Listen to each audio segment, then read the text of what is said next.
¿Qué tal? Buenas noches. 3 candidatos del Partido Arena para ser diputados hablan hoy de sus propuestas a las 8 en punto.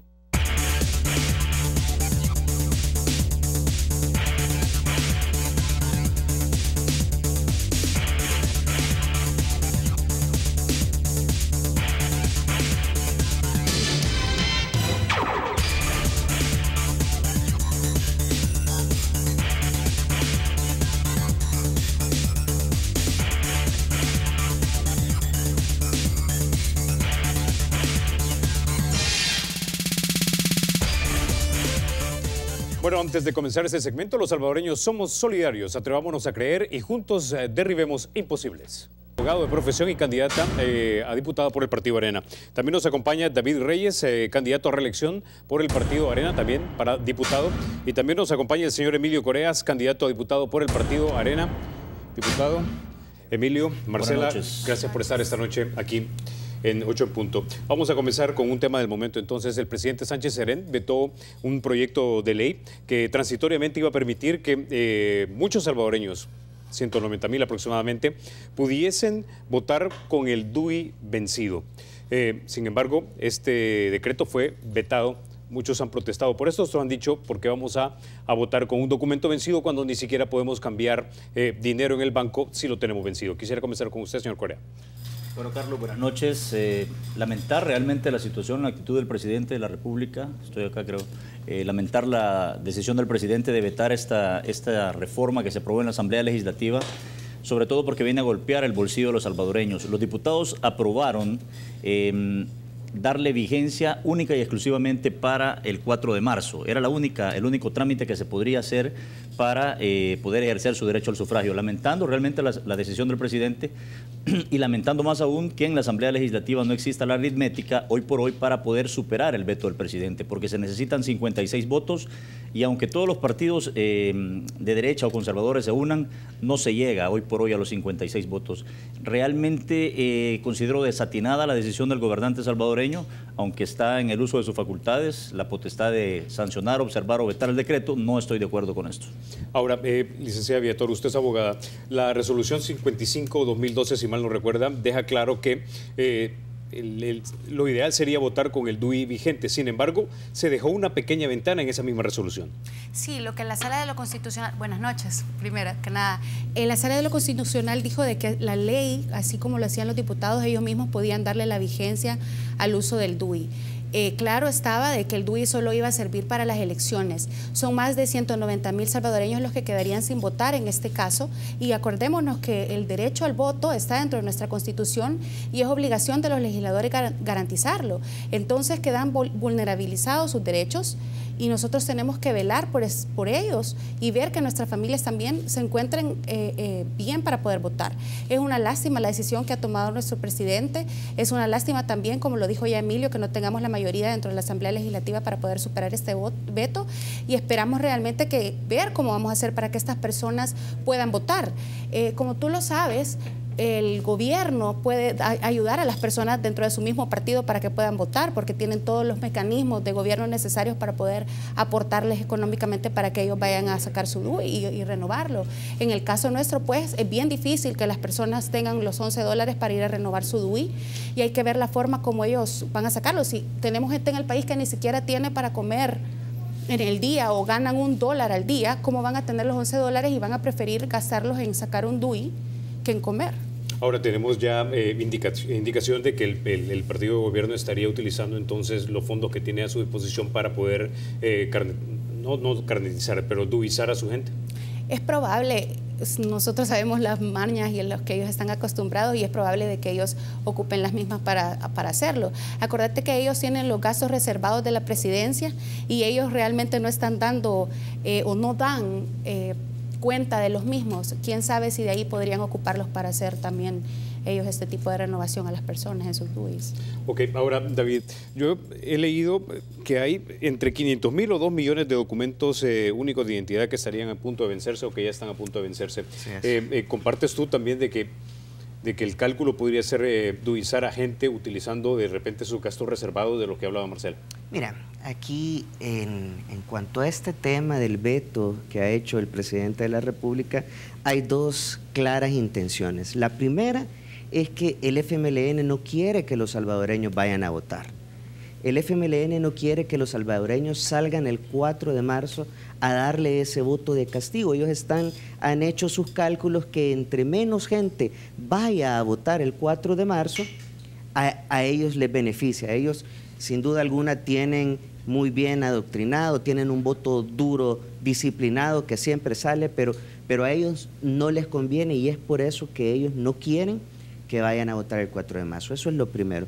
Y lo segundo es que el artículo 72 y 73 de nuestra Constitución establece como un derecho y un deber de todo ciudadano ir a emitir el voto.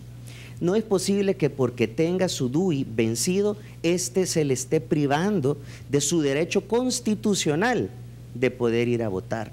Si tú te recuerdas, hace algunos años, para poder emitir el sufragio, cada ciudadano tenía un carnet electoral que era independiente de la cédula de identidad, porque nuestra Constitución es clara que este es un derecho y un deber ciudadano y no puede estar supeditado a la vigencia o no del documento único de identificación.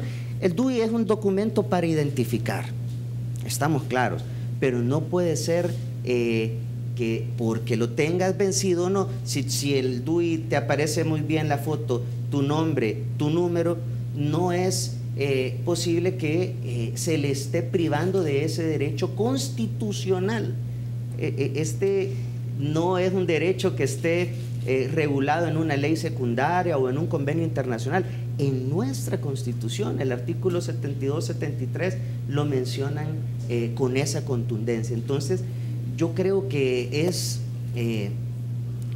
factible analizar la probabilidad de presentar un recurso en la Sala de lo Constitucional. Entiendo que ya hay organizaciones que estarán buscando esa medida para que se le permita, porque, te repito, es un derecho constitucional, entonces no puede estar supeditado a la vigencia del DUI. Es clara la intención que al FMLN no le conviene que más personas vayan a votar. Ahora, cuando nosotros escribimos y tuiteamos al respecto de esto en nuestras cuentas oficiales, recibimos una serie de respuestas, entre ellas, por ejemplo, bueno, si no te dejan de retirar dinero en un banco con un DUI vencido, si por ejemplo, y otros lo comparaban también, que tener o votar con un DUI vencido es como andar manejando con una licencia de conducir vencida.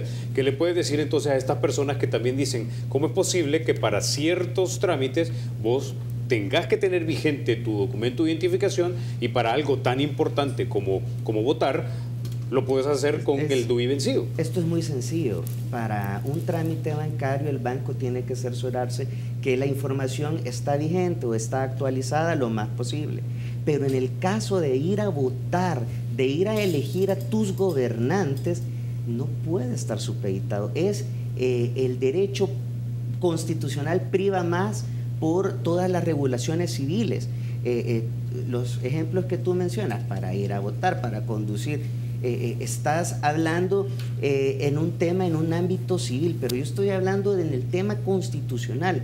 Es un derecho de todos los ciudadanos. Entonces, es debatible porque, no, repito, y esto es contundente, no puede estar supeditado, es un derecho constitucional. Entonces, sí valdría la pena analizar estos recursos que se puedan presentar y desde ya animar a la ciudadanía a que se pronuncie al respecto, porque cada 3 años es el único día en el que los ciudadanos tienen la oportunidad de poder elegir a sus gobernantes, y no es posible que por tener el DUI vencido, no tiene sentido que no puedan permitirle votar. Ok, Marcela, le voy a hacer una pregunta que me hace llegar alguien a nuestra cuenta oficial de Twitter, que es @8. El señor Carlos Somoza dice lo siguiente: ¿No se facilita el fraude electoral con DUIs vencidos, digamos la suplantación de personas que han muerto?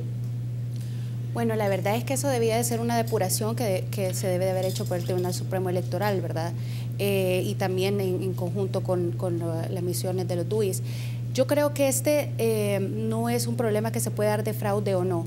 lo que tenemos que hacer nosotros es ver que se garantice que todos los ciudadanos puedan ejercer el derecho al voto. Y no solo es un derecho, sino también es un deber que todos los ciudadanos tenemos. Y eso es en parte de lo que hablaba ahora temprano con ciertas personas, de que el votar, muchos le están incidiendo para que haya nulidad del voto y les piden a las personas de que no vayan a votar. Yo les digo a todos que es una irresponsabilidad el impedir que las personas voten. Es más, y mucho más cuando somos funcionarios públicos, porque los funcionarios públicos prometimos y juramos cumplir y hacer cumplir la Constitución. Y la Constitución misma nos manda, que nos dice, es un deber votar y es un derecho también. Y como tal, cuando nosotros decimos a los demás que no vayan a votar, estamos cayendo en una irresponsabilidad. Así es que yo les pido a los ciudadanos que realmente hagan el esfuerzo de ir a votar, los que puedan hacer también el esfuerzo de pagar su DUI, pues hay que hacerlo. Como te dije, es una lástima que muchos ciudadanos van a quedar sin votar, pero no creo que haya un tema de fraude, sino más que todo hay que ver la forma posible en que todos vayan a votar. Y hay que hacer el llamado y hay que responsabilizar a todas las personas para que lo hagan. Ok, señor Coreas. Doña Nati Santos nos pregunta lo siguiente: ¿debe prorrogarse la vigencia del DUI a personas que por irresponsabilidad o falta de interés no lo han renovado? No en todos los casos es por falta de recursos económicos, dice. Lo que pasa es que es relativo el hecho de por qué una persona no puede renovar su documento único de identidad. Yo me uno al llamado que hace Marcela en el sentido de que la población debe ir a votar, pero algo más importante es el hecho de que si usted al final de cuentas tiene su documento único de identidad vencido y decide renovarlo, el llamado que nosotros le hacemos es no vaya a realizar ningún tipo de modificación, ni en su dirección ni en la fotografía. Porque si hay modificaciones en dirección y en fotografía, obviamente no lo van a dejar votar. Si hay un cambio de fotografía, obviamente no va a aparecer la fotografía actual con la que está en el padrón. Entonces, ese es un llamado muy importante que nosotros estamos haciendo a la población y obviamente invitarlos, motivarlos, exhortarlos a que hagan uso del arma más poderosa de los hombres libres como es el voto. O sea, yo creo que nadie tiene que quedarse en su casa y de hecho, contrario a lo que algunas personas están manifestando de anular el voto o de abstenerse o de no ir a votar, yo creo que es una fiesta cívica, es una oportunidad de cambiar el rumbo del país sin lugar a dudas. Ahora, ¿cuál es la lectura política que ustedes han hecho? Es decir, un 60% de la población, según la última encuesta de la UCA, decía que estaba poco interesada en participar en estas elecciones de marzo. Pero también decían que no quieren ni que el Frente ni que Arena regresaran al poder. La pregunta es si esto es, de acuerdo a la lectura que ustedes han hecho, una medida de autoprotección de parte del gobierno y del partido de gobierno. Bueno, en los últimos años hemos tenido una reforma a nuestro sistema electoral sin precedentes. En los últimos años, en las últimas 2 elecciones, el ciudadano tiene la capacidad de poder votar por rostro. Eso le da un gran poder al ciudadano de poder elegir a quienes quiere que le representen en la Asamblea Legislativa. Te menciono esto porque ciertamente hay un desagrado generalizado con los partidos políticos. Esto es una tendencia no solamente nacional, pero hoy por hoy nuestro sistema republicano consagra la representación del pueblo salvadoreño por medio de los partidos políticos. Pero un paso importante es esto que estamos viendo, este ejercicio. Quienes nos están sintonizando tienen en este foro 3 rostros y 3 alternativas propuestas por el Partido Arena. Como sabemos, el único partido que promueve el voto por rostro es el Partido Arena. Y es que nosotros hemos entendido claramente que la población es la que debe de decidir quiénes le deben de representar. A diferencia de otros partidos, el partido oficial, por ejemplo, ellos hacen un llamado al voto por bandera. Ellos, por ejemplo, no creen en elecciones democráticas internas para elegir a sus autoridades y ahora lo estamos viendo. Tampoco creen en elecciones internas para elegir a sus candidatos a la presidencia. Ellos son verticales y este va a ser y ese va a ser y es el que tiene la bendición de la dirigencia y ese es el que va a ser. En nuestro partido, a diferencia, estamos transitando, y yo debo de ser honesto, Carlos, es un proceso que no está siendo fácil.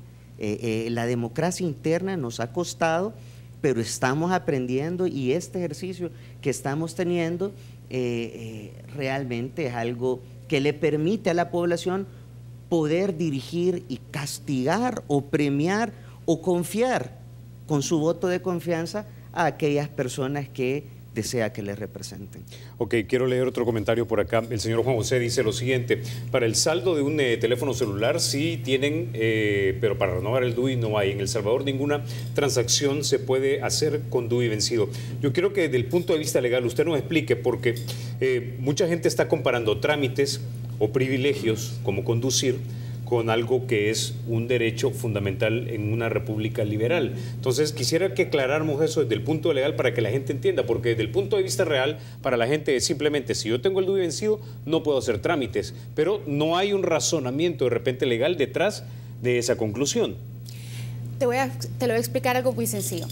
Cuando tú tenés una licencia de conducir, la licencia de conducir es que yo estoy comprando mi derecho de vía, mi derecho para circular libremente por toda la República de El Salvador.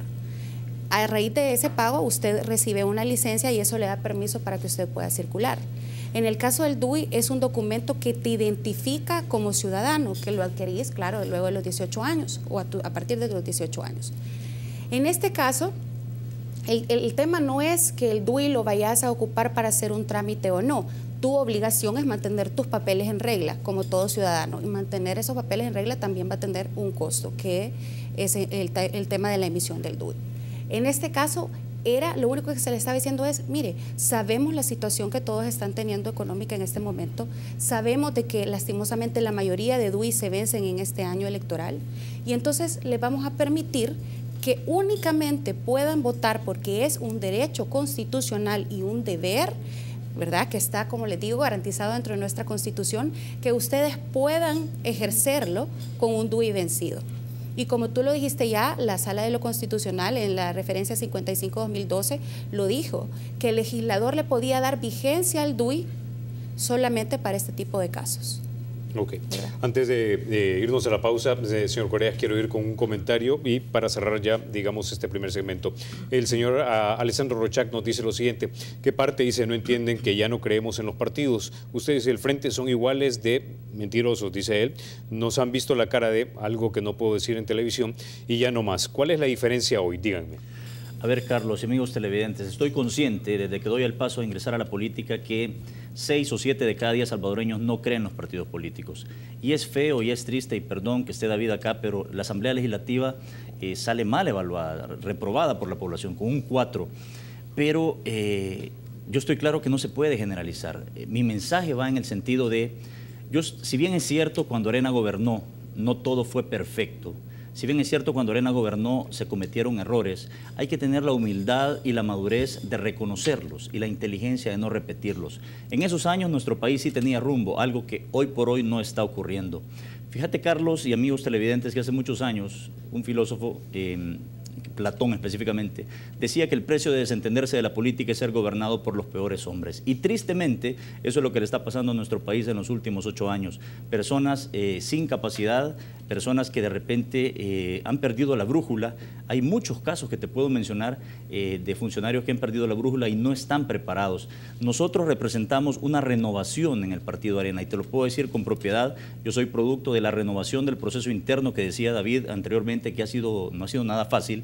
Obviamente nos sometimos a un escrutinio. Fue la primera vez en la cual diputados y alcaldes electos ejerciendo se sometieron a un escrutinio público de las estructuras, al igual que los aspirantes a candidatos. Y producto de eso está tu servidor ubicado en la posición número 5, a mucha honra, algo que recibo con mucha humildad, con mucho respeto y con mucho compromiso. O sea, la diferencia radica básicamente en que Arena ha entendido la lección. Yo estoy claro que Arena ha entendido la lección.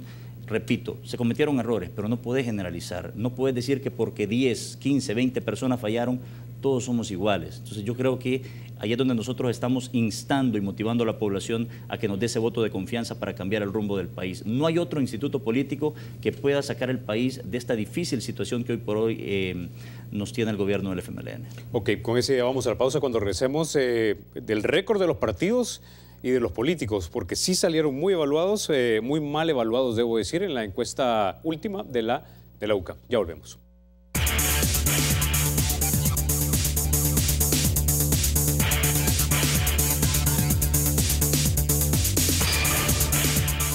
Bueno, gracias por continuar con 8 en punto. Antes de continuar con usted, señor Reyes, quiero que veamos y pongamos en pantalla una de las preguntas que se hizo en la encuesta de la Universidad de la UCA.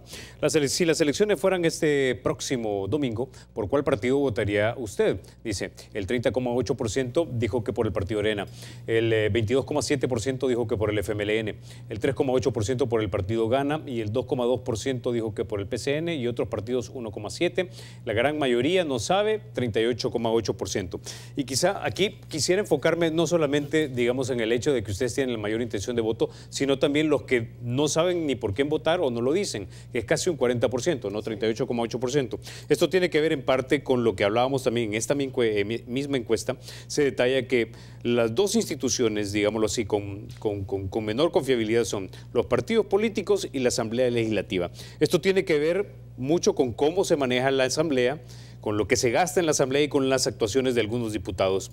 El año anterior, si mal no recuerdo, se dio un evento durante vacaciones donde usted presuntamente le prestó el vehículo de la Asamblea a su hermana. Sí. Sí, bueno, eso fue un hecho por el cual yo me pronuncié y quiero decirlo con total sinceridad, cometí un error. Así de claro, cometí un error. Me costó caro ese error. Pero sin embargo, considero de que nuestra población merece que cuando un funcionario público cometa un error, lo encare y lo diga y asuma su responsabilidad. Hay muchas personas que cometen errores y graves errores, y estamos hablando ahora de temas de corrupción que están siendo cuestionados por la Oficina de Probidad, que están siendo cuestionados por la Corte de Cuentas, que están siendo investigados y de todos los partidos políticos por millones de dólares que han ido a parar a cuentas personales de dichos funcionarios o exfuncionarios. Y yo creo que la población merece que le seamos claros y sinceros y que cuando cometamos un error lo asumamos con responsabilidad y lo reconozcamos. A diferencia de muchos otros, se van a amparar a la sala de lo contencioso administrativo, se esconden, no dicen nada y prefieren no hablar del tema. Yo te agradezco que me hagas la pregunta porque me permite poderle decir a la población que como cualquier ser humano cometí un error, pero he rectificado, aprendí la lección. Obviamente un error de ese tipo no va a volver a suceder. Sin embargo, un error no me define, Carlos. Lo que a mí me define es mi récord de todas las propuestas que he impulsado en la Asamblea Legislativa y que han sido aprobadas y que muchas todavía están en discusión.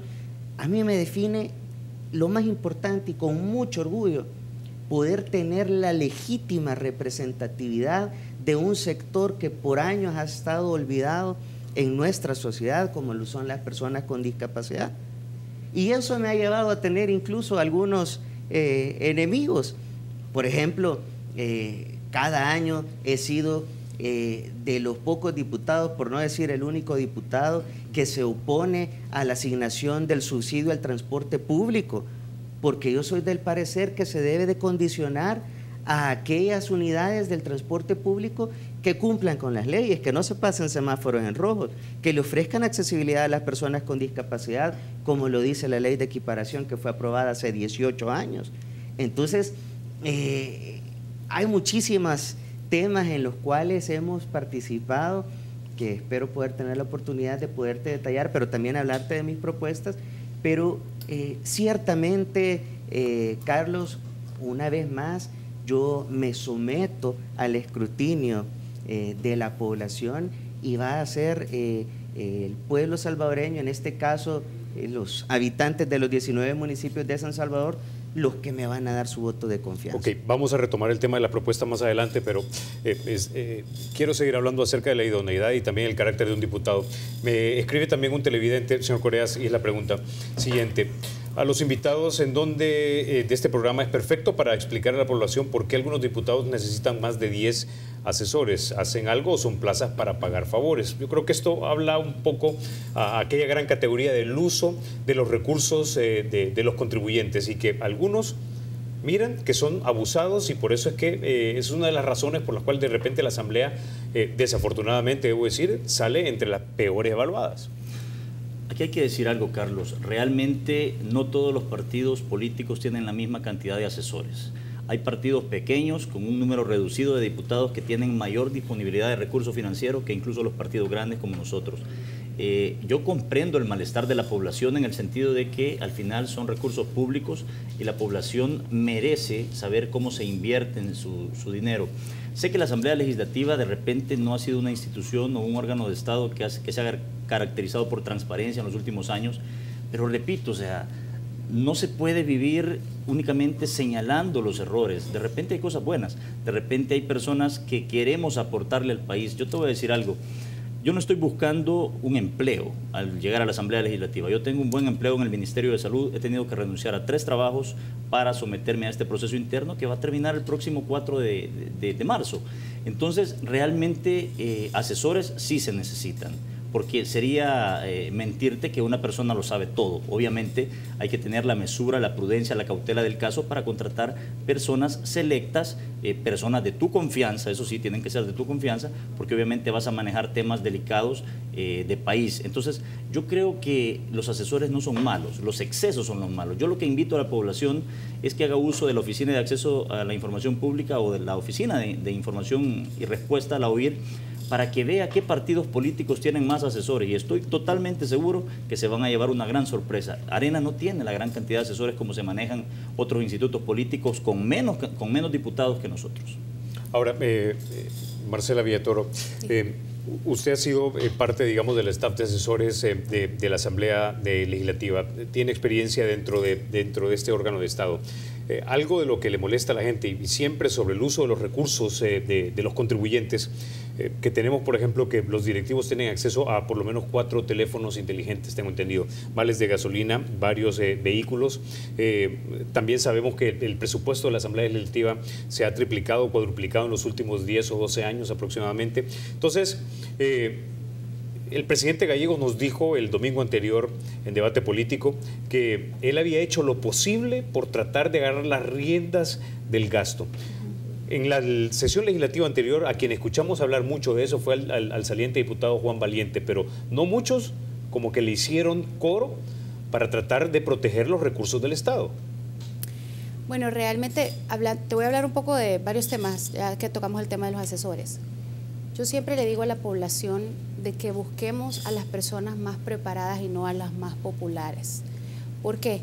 Porque si nosotros elegimos a gente que es preparada y que conoce perfectamente el funcionamiento de la Asamblea, no vamos a tener el problema de contratar, porque cuando nosotros elegimos a alguien, estamos contratando a esta persona, a alguien que va a necesitar de 10, 12, 8, 3 asesores, porque esta persona no tiene la capacidad para hacerlo.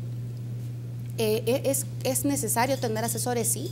En el caso de la fracción de Arena, nosotros ya tenemos un equipo especializado de asesores que son muy buenos. Hay unas personas de verdad con un currículum excelente y que nos ayudan a todos los, que le ayudan a todos los diputados y trabajamos en conjunto. ¿Qué es lo que te quiero decir con el tema de los abusos? Sí, han habido abusos, claro que sí, pero por ejemplo en este año en la Asamblea Legislativa no hay seguro médico como había en años anteriores. Tenemos un año, ¿verdad? Ha habido más de un año de no tener seguro médico ahorita dentro de la Asamblea Legislativa. Y también lo que te digo es que no solo se debe de ver que en la Asamblea Legislativa no exista, sino que también hay que verlo en las demás carteras del Estado, porque la austeridad debe de ser en todos, no solamente donde últimamente están los ojos puestos.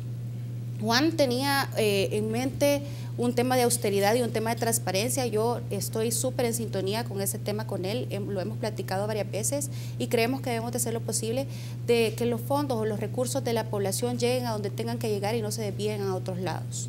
Ok, con esa idea vamos a irnos a la pausa. Entonces, cuando regresemos vamos a hablar de otro tema del momento. Más adelante hablamos de las propuestas, pero mucha gente seguramente estará pensando en casa, ¿cómo pensarían ustedes con problemas concretos como de los que vamos a hablar cuando regresemos? Ya volvemos.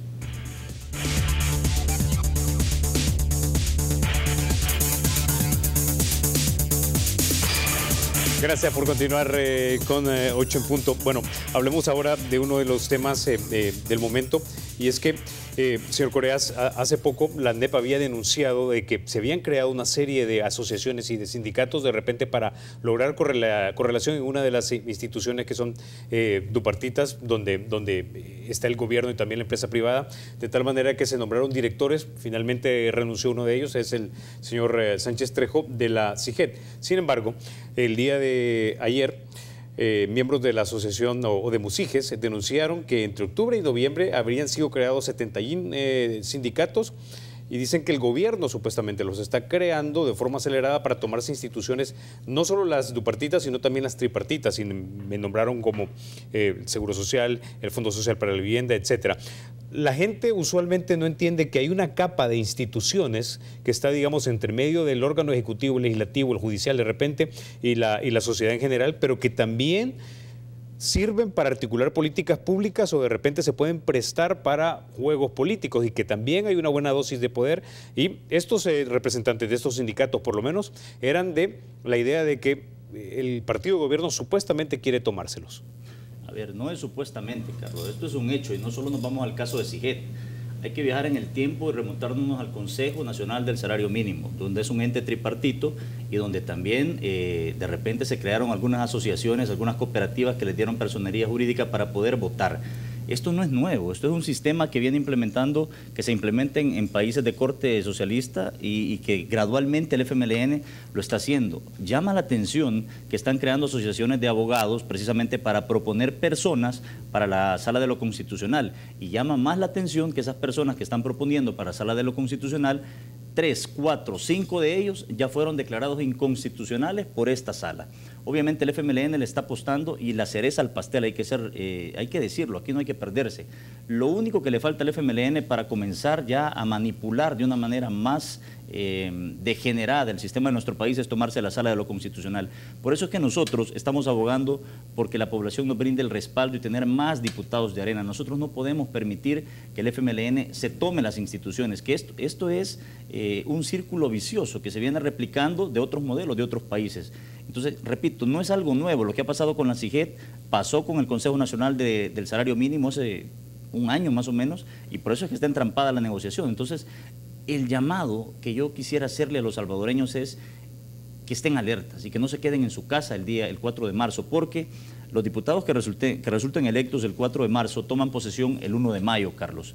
A 75 días de tomar posesión del cargo hay que elegir Sala de lo Constitucional, porque se va Florentín Meléndez, Sidney Blanco, Belarmino Jaime, se van, no van más. Entonces hay que elegir una Sala de lo Constitucional, y ojo, no es una sala cualquiera, es una sala que va a permanecer en el puesto 9 años, hasta el 2027, es decir, se queda lo que resta de Sánchez Serén, los 5 años del próximo presidente, y todavía se queda 3 años más del 2024 al 2027. Además de eso, a 3 semanas, oigan, a 3 semanas de la elección presidencial en primera vuelta, se le acaba el periodo a Douglas Arquímedes Meléndez Ruiz, fiscal general de la República. Entonces, yo ya comencé a escuchar que la jugarreta del FMLN es entrampar la negociación para la elección de Sala de lo Constitucional, entrampar la negociación para la elección de fiscal, para que nos vayamos a la elección presidencial sin Sala de lo Constitucional y sin fiscal general de la República. ¿Para qué? Para que los salvadoreños no tengan dónde ampararse, obviamente al momento de exigir que se cumplan los derechos o que se haga un recuento de votos exhaustivo. Por eso no es nuevo para mí, no me sorprende, y el llamado es para los tanques de pensamiento que estén muy alertas, que revisen las listas. Afortunadamente, la lista de la Sala de lo Constitucional sale de 2 vías, de las 15 personas que propone el CNJ y de 15 personas que propone la FEDAES en una elección directa del gremio de abogados. Es más, el FMLN ya comenzó a proponer, tú ya lo conoces, quieren impulsar una reforma para que los magistrados de la sala se elijan mediante voto popular. O sea, algo que está totalmente fuera de orden y fuera de lógica. Ok, ahora Marcela, ya que el señor Coreas introdujo el tema de las elecciones de segundo grado, no solamente también las de esta capa de instituciones dupartitas y tripartitas, muchos creen que el partido Arena, digamos, ha acompañado muchas de las decisiones o ha aplaudido muchas de las decisiones de la Sala de lo Constitucional precisamente porque no es gobierno, pero que una vez estos magistrados básicamente salgan de la posición en la que se encuentran, buscarían, si tienen una correlación de fuerza, elegir magistrados que sean dóciles a sus intereses y no necesariamente las personas más autónomas, más capaces y que sean, por supuesto, con notable honestidad. Mira, Carlos, la verdad es que nosotros como Partido Arena hemos sido bien responsables. Muchas de las decisiones de la Sala de lo Constitucional no hemos compartido algunas, otras sí, pero siempre las hemos respetado porque somos un partido que respeta el Estado de Derecho y eso es súper importante para nosotros. Cuando tú decís el tema de la Sala de lo Constitucional, yo le digo a la población que debe de estar alerta.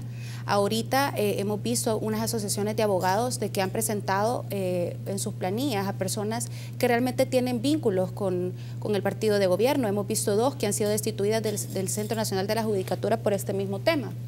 Nosotros no es que estemos buscando como Arena que estén personas que sean afines a la derecha, al contrario, nosotros buscamos personas que tengan imparcialidad, personas que sean justas y personas que conozcan también el Estado de Derecho y que lo defiendan como tal. El FMLN lo que busca es tener el control total del Estado. Por eso ellos tratan de buscar no solo tener más diputados dentro de la Asamblea Legislativa, han tratado de tomarse varias instituciones y ahora lo que a ellos les interesa es tomarse la Sala de lo Constitucional, que ya como lo dijo Emilio, son 9 años. Nosotros en esta elección, y es lo que quiero que la gente entienda y por eso es que debe de ir a votar, no nos estamos jugando una Asamblea Legislativa más, no nos estamos jugando la próxima presidencia de la República, nos estamos jugando realmente 2 periodos presidenciales, 3 periodos de diputaciones. La Sala de lo Constitucional actual ha hecho de verdad un excelente papel. Esperamos que las próximas personas que lleguen también lo hagan. ¿Y qué nos corresponde a nosotros como legisladores? Bueno, yo he propuesto que se haga realmente un protocolo donde se defina cuáles van a ser los pasos a seguir para elegir a los magistrados de la Sala de lo Constitucional y todas las personas de las elecciones o los funcionarios de segundo grado. Porque antes del 16 de julio tiene que estar nombrada la Sala de lo Constitucional, que son 4, y un quinto que iría para la Sala de lo Civil. Y antes de enero tiene que estar electo el Fiscal General de la República. ¿Por qué es importante el protocolo? Bueno, porque ahorita, si tú te has dado cuenta cómo es el proceso interno para la elección dentro de la comisión política, por ejemplo, si tú llegas, le hacen una subcomisión y dentro de la subcomisión hacen el tema de las entrevistas. Cuando llegan a las entrevistas, ¿cuándo has visto tú que tú vas a buscar un trabajo y que te den de entrada cuáles van a ser las preguntas que te van a dar? Y esto es algo que se da dentro de la comisión política y nosotros por eso queremos hacer este tipo de cambios, de que se entrevisten correctamente a las personas que van a llegar y por supuesto que así vaya motivándose quiénes sí pueden estar y quiénes no pueden estar. Porque mira, el otro tema es lo de la vinculación partidaria, por ejemplo. Hay personas de que se han desafiliado 3 meses antes, 2 meses antes de entrar en el proceso de la Asamblea Legislativa. Y te dicen, no, porque lo que la Asamblea pide es una lista de afiliación que te da el Tribunal Supremo Electoral, pero si tú te desafilias 2 meses antes no vas a aparecer dentro del listado. Entonces, ¿qué tanto es una afiliación partidaria? Porque yo puedo sentir afinidad por un partido político, pero no soy militante como tal. Entonces, todos estos temas deben de estar regulados dentro de un protocolo para que la gente esté súper clara de por qué esas personas pueden ir y por qué no. Un tema que me preocupa mucho, yo le escuché a un diputado hablar del traslado de salas, ya la Sala de lo Constitucional dijo también de que no puede existir traslado de salas porque la Sala de lo Constitucional es electa específicamente para la Sala de lo Constitucional, porque antes lo que se buscaba era que si tú estabas en la Sala de lo Civil y si llegaba a quedar acéfala, te pasaran a la Sala de lo Constitucional o a modo de que no quedara acéfala la institución. Entonces ahora ya está claro de que no puede ser así, sino al contrario, que si se eligen tienen que ser específicamente para... Okay. En este punto de la partidización y el reparto de cuotas que se da en instituciones, esta mañana en República nos hizo llegar una pregunta don Paul Steiner, miembro fundador de Democracia Limpia. Él nos decía lo siguiente: apoyarían mi pieza de correspondencia, dijo, de julio 2017 para introducir un consejo de vigilancia ciudadana para despartidizar las elecciones de segundo grado. Mira, en este tema hay que ser bien cauteloso, yo siempre lo he dicho. Es obligación real y la Constitución manda de que sean los diputados quienes eligen a las personas. ¿Por qué no cabe el tema de que se haga por elección popular en el caso de los magistrados? Porque lo que se busca es que a través de los diputados se haga, se cuele y se elijan a las personas que realmente sean académicas y conocedoras de la Constitución. Si lo hacemos por elección popular nos puede pasar lo mismo, que elegimos a diputados que no tienen realmente el conocimiento que se requiere para estar sentado en esa silla. O sea, carismáticos sin contenido. Pero la propuesta de don Paul aquí es no que se sustituya a los diputados a la hora de votar, sino que lo que está diciendo un consejo que supervise a los diputados. Por supuesto, nosotros estamos claros y como Arena también lo llevamos dentro de nuestras propuestas, que se anexe la sociedad civil dentro de las personas, por ejemplo, que van a formar formar parte de la comisión o subcomisión, que se les llame a la comisión, que se les invite a los tanques de pensamiento, a las universidades, a la sociedad civil, para que también las asociaciones de abogados que puedan rendir informe o puedan hablar sobre, por ejemplo, si tienen algún candidato de que han visto alguna vinculación partidaria, ellos puedan presentar dentro de la misma comisión para que esta persona pueda apartarse del proceso. Ok, ahora, David, a mí hay algo que me gustaría ver y es realmente que estas entrevistas fueran públicas y televisadas a través de la señal de la Asamblea y luego nosotros la retomáramos los noticieros. Es decir, que yo quisiera conocer no solamente si tiene un buen currículum el abogado al que están entrevistando o si tiene o no tiene, digamos, vínculos partidarios, sino también conocer un poco acerca de el pensamiento jurídico y si ha sido juez anteriormente, cómo ha sentenciado, para saber exactamente qué es lo que estamos nosotros contratando para nuestro máximo tribunal. Sí, bueno, esta es una pregunta sumamente importante porque la elección de los funcionarios de segundo grado hoy en día es sumamente trascendental. Antes no era relevante, pero hoy se ha convertido relevante porque la misma ciudadanía se está involucrando. Dentro de nuestra agenda legislativa, nosotros estamos proponiendo reformar en el reglamento interior de la Asamblea el procedimiento para la elección de los funcionarios de segundo grado, fiscal general de la República, magistrados, procurador, etcétera, etcétera. ¿En qué consiste este mecanismo? Hoy por hoy es un cuestionario de 10 preguntas que se las mandan todavía y ya llega y prácticamente le dicen tiene 5 minutos y todos dicen prácticamente lo mismo. Eso realmente no es un análisis inquisitivo, eso no es objetivo. Y no hay mucho que inventar, no nos vayamos muy lejos. Por ejemplo, en Costa Rica, Carlos.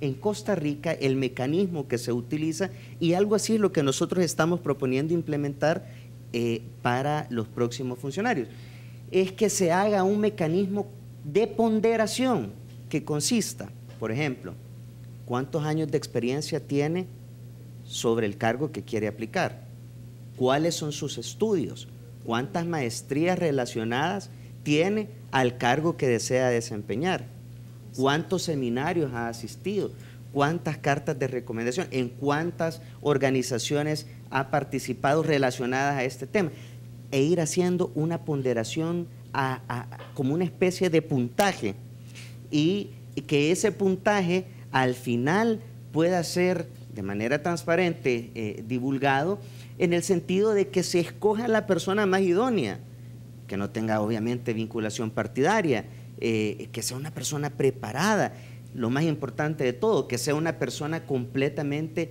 independiente de los partidos políticos, pero también de sectores empresariales, que sea independiente también de cualquier interés que pudiese verse comprometido con cualquier institución pública o privada. Entonces, debemos de aspirar a tener un mecanismo, como te lo repito, con ese tipo de ponderación. Entonces, cada persona que aspire, por ejemplo, al cargo de fiscal de la República, pueda ser sometida a estas ponderaciones que la ley debe de desarrollar y poder determinar, vaya, esta persona, fulano de tal, tiene tantos puntos, versus esta otra persona que tiene tantos puntos. Probablemente alguno tenga en otras áreas. Entonces, de esa forma, y esto ya se hace, fíjate, en Costa Rica lo hacen y ha funcionado perfectamente bien y es algo que podemos nosotros tropicalizar en nuestro país y poderlo implementar. De esa manera, garantizarnos que elijamos a las mejores personas, a las personas más capaces. Y por supuesto, yo creo que de cualquier manera siempre es bienvenida que las diferentes organizaciones de la sociedad civil puedan participar. De hecho, ya lo están haciendo. Nos hemos enterado, por ejemplo, cuando se iba a votar por una funcionaria que semanas antes había ido a renunciar a un partido político. No nos dimos cuenta, porque el Tribunal Supremo Electoral no nos informó, pero un ciudadano vino y publicó una nota en redes sociales y se investigó y se dio que era cierto. Entonces, ya de alguna manera ya se está participando. Claro, hay que sistematizarlo y no la pantomima que hoy se hace, porque francamente, Carlos, hay que ser completamente claros en esto. Ese es un tema de correlación política hoy por hoy. Ok, brevemente, entonces, ¿qué tenemos que hacer para que esto sea como lo hemos descrito o como lo has descrito tú? ¿Reforma al reglamento interno de la Asamblea o es vía reforma de ley? Esto puede ser mediante una reforma al reglamento interno de la Asamblea Legislativa, donde se desarrolle este mecanismo para poder seleccionar a aquellos funcionarios que tengan los puntajes más altos en base a este sistema de ponderación que yo te menciono. Ok, brevemente, entonces, tanto para el señor Correa como para usted, señorita Villatoro, ¿usted favorecerían entonces un cambio al reglamento interno? ¿Votarían por él? Por supuesto. Totalmente, sí. Yo estaría en la línea de perfeccionar el mecanismo de elección de funcionarios de segundo grado. Y es que, Carlos, se va a elegir CNJ, Procurador General de la República, Procurador para la Defensa de los Derechos Humanos, magistrados, fiscales. O sea, la población necesita que las instituciones funcionen con personas independientes, apolíticas, intelectuales, personas que no sean marionetas, que no respondan a intereses políticos partidarios, como se ha dado en algunos casos, hay que decirlo. Pero también hay que ser responsable, no caer en el populismo ni en la demagogia, que para elegir a estos funcionarios hoy por hoy se necesitan 56 votos, a excepción de la Corte de Cuentas de la República, que por cierto es una propuesta nuestra del Partido Arena, de reformar la Constitución, de impulsar una reforma constitucional para que Corte de Cuentas se elija con 56 votos, al igual que los otros funcionarios de segundo grado. Entonces, yo creo que aquí hay que tener una participación activa, no basta solo criticar a través de redes sociales, hay que meterse donde se toman las decisiones. De hecho, si yo decidí dar el paso, que no fue nada fácil, es porque estoy convencido que el único espacio donde puedes influir directamente en la toma de decisiones es en la política. Entiéndase por ello, asamblea, alcaldías o el órgano ejecutivo. Entonces, totalmente de acuerdo, estaríamos en la línea de aprobar ese proyecto de reforma al reglamento interno de la Asamblea Legislativa, bastan 43 votos para hacerlo. Marcela. Nosotros, bueno, de mi parte ya lo estoy trabajando, lo estoy consultando con algunas asociaciones de abogados y con algunas también personas eminentes académicas. Nos hemos sentado y lo estamos trabajando y espero presentarla en los días que si la gente decide votarme. Ok, como decía, vamos a la pausa. Cuando regresemos, las propuestas de estos candidatos a diputados. Ya volvemos.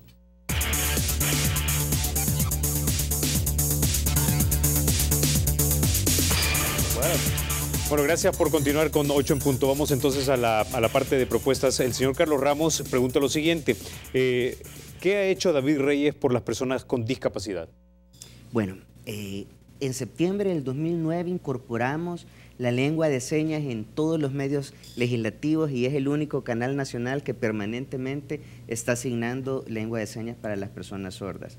En el 2010, en abril específicamente, desempolvamos la Ley General de Prevención de Riesgos en los lugares de trabajo y ya se aprobó y es una ley que ha prevenido muchísimos accidentes. En enero del 2011, por ejemplo, reformamos el Código Electoral, porque imagínate que en el 2011 el Código Electoral decía expresamente que era prohibido que una persona sorda o una persona ciega pudieran ser candidatos a un cargo de elección. Imagínate. Además, en noviembre del 2011 aprobamos la ley para atención y tratamientos para las personas con hemofilia, que prácticamente llega a convertirse esa condición en una discapacidad. En el septiembre del 2012 se reconoció como lengua oficial la lengua de señas salvadoreñas y esto es algo significativo para las personas sordas. En julio del 2014 ratificamos el convenio de Marrakech. Esto lo promovimos, que consiste en que todos los autores, escritores de novelas o cualquier libro de texto ceden sus derechos a fin de que se puedan imprimir en braille o en audiolibros para que personas ciegas puedan tener acceso. Y una de las más recientes es que reformamos la Ley de Urbanismo y Construcción a fin de que todas las construcciones que se desarrollen deben de ser completamente accesibles. Y el Código Municipal también lo reformamos a fin de que antes de dar algún permiso de construcción, estos tengan que cumplir con todo el mecanismo de accesibilidad. Hay cosas pendientes, por ejemplo, ya presentamos la ley de atención integral para las personas autistas, que esto es algo sumamente importante porque le va a ayudar a todas las familias que tienen algún miembro con autismo.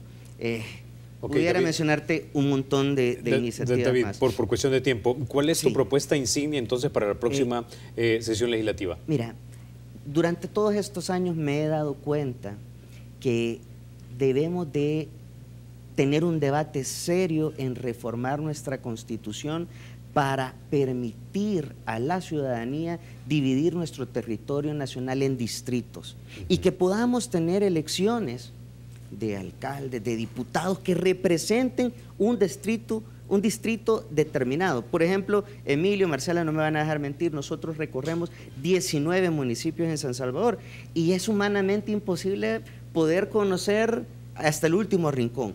Pero si tú tenés a tu diputado en un territorio debidamente delimitado por un distrito, entonces tú te enfocás específicamente en ese territorio asignado y pudiera ser mucho más interesante porque se fortalecería la representatividad. Claro, este es un debate que se debe de tener ampliamente con todos los sectores. A muchos políticos no les gustaría porque están acomodados a que a mí nadie me quita de mi departamento porque aquí nadie me quita porque yo mando. Eso cambiaría al momento de tener espacios distritales. Esa es una de las propuestas que yo me he planteado promover en la próxima legislatura y por supuesto seguir legislando por las personas con discapacidad. La ley de inclusión para las personas con discapacidad que le di iniciativa junto con otras organizaciones de la sociedad civil está esperando ser discutida. Esa es prioridad número 1. La ley de emprendedores que le dé incentivos fiscales a aquellos jóvenes que quieran emprender su negocio para que los primeros 4 años no paguen impuestos sobre la renta y los primeros 2 años estén exentos de pagar la cuota patronal de sus empleados. En fin, hay bastantes cosas por hacer, pero tiempo, David. Tengo que pasar entonces ahora con Marcela Villatoro. ¿Cuál es su proyecto insignia para la próxima sesión legislativa? Las reformas a las elecciones de segundo grado de funcionarios, ese es un tema que yo me lo he tomado muy personal. Yo soy abogado y como abogado y defensora del Estado de Derecho quiero trabajar muchísimo por ese tema y quiero que estén las personas realmente idóneas en los cargos, personas políticas, pero personas que realmente conozcan nuestra Constitución y la respeten. Otro tema también que me interesa bastante trabajar es el tema de la educación. Tú sabes que en nuestro país la educación está bien complicada. Tenemos escuelas donde no hay luz, escuelas donde ni siquiera hay agua, escuelas donde tienen el problema, por ejemplo, que existe una letrina para más de 300 alumnos. La mayoría de escuelas no tienen, por ejemplo, internet. Bueno, esto es la mayoría, decírtelo, si ni siquiera tienen agua, menos internet. Solo el 20% de los maestros están licenciados. Y tenemos el problema de las aulas multigrado, que son aulas que se encuentran en una escuela y que ven a todos los alumnos, se la rolan entre todos los alumnos y ese es un gran problema. A raíz de esa situación, porque el 84% de los estudiantes de nuestro país, de las escuelas, vienen del sector de las escuelas públicas. Así es que yo sí quiero trabajar bastante por ese tema y tengo a bien el tema de la ley de la infraestructura escolar. Lo que buscamos es que se haya un presupuesto especial que vaya directamente para las escuelas, para que haya infraestructura correcta en ellas, porque los estudios dicen que si los niños se encuentran en un lugar adecuado para estudiar, sus calificaciones mejoran y también su rendimiento y su conducta. Así es que hay que trabajar en eso, ver también cómo apoyar a los maestros para que estén mejores capacitados dentro de ese tema. Por eso queremos trabajar para que haya un aumento en el presupuesto de la educación, porque actualmente es del 3.2% y en este año ha habido un retroceso porque es el presupuesto más bajo desde que inició el presidente Salvador Sánchez Serén. Y lo que queremos es que aumenten un 0.5% hasta llegar a un 6 o un 7 para que nos encontremos en un nivel como más o menos como Honduras, ¿verdad? O buscándole, atinándole también a Costa Rica. Y lo que queremos es ese tema, mejorar la educación, que tengamos jóvenes que realmente puedan ir a la universidad. Lo que nos dicen los estudios es que de 10 estudiantes, solo 4 se gradúan. De estos 4, 2 llegan a la universidad y de todo el país solo el 10% de los jóvenes que entran a la universidad se gradúan en una titulación. Así es que por eso quiero apostarle bastante a la educación. Ok. Señor Correa, tiene usted la última palabra. Bueno, gracias. Carlos, decirte que la plataforma legislativa del Partido Arena se llama Podemos Ser Más. Sin embargo, además de apoyar la plataforma del partido, yo tengo propuestas puntuales. Una de ellas es impulsar una reforma constitucional para que los delitos de corrupción no prescriban en el país. Creo que esto es algo importante y vital. 2, Tú sabes que la función de un diputado es aprobar, reformar o derogar. Pues otra de mis propuestas va en el sentido de revisar los 22 impuestos que nos ha cargado el FMLN en los últimos 8 años para analizar la factibilidad de reducir porcentajes o, en su defecto, eliminar o derogar algunos de los impuestos. Además de ello, comentarte que le voy a apostar a proponer un refuerzo presupuestario para la Universidad de El Salvador. Es necesario. El alma mater no puede seguir funcionando con 79 millones de dólares anuales. El rector lo ha dicho recientemente, año con año es un drama constante. De 25,000 jóvenes que se gradúan más o menos, únicamente hay capacidad para recibir a 10,000. Se necesita inyectar más recursos financieros a la Universidad de El Salvador, de donde yo me gradué a mucha honra y sé las carencias que en determinado momento se tienen. Entonces, yo sé dónde aprieta el zapato, por eso considero que es importante esto. Además, Carlos, le voy a apostar a garantizar que se le dé cumplimiento a una sentencia de la Sala de lo Constitucional que ya está vigente, que ordena que en el 2021 los salvadoreños radicados en el exterior puedan votar por alcaldes y por diputados. Ya hay una sentencia de esto, hay que cumplir, hay que legislar en torno al tema. También pretendo impulsar una reforma a la Ley de Procedimientos Constitucionales para establecerle plazos a la Sala de lo Constitucional para que resuelva los habeas corpus, las inconstitucionalidades o los amparos. Se dio el caso de los exmilitares o los militares en situación de retiro que eran reclamados por la justicia española. La sala se tardó una infinidad en poder resolver. Yo creo que es necesario resolver reformar, mejor dicho, el artículo 12 de la Ley de Procedimientos Constitucionales para este fin. Además de eso, pretendo darle celeridad a la ley de aprobación, al proyecto de ley de aprobación de la Ley General de Agua. Es importante también verificar que se incrementen presupuestos a instituciones como la Policía Nacional Civil, como la misma Fuerza Armada, la Fiscalía General de la República. Es necesario inyectar más recursos financieros al Ministerio de Salud, al Ministerio de Educación.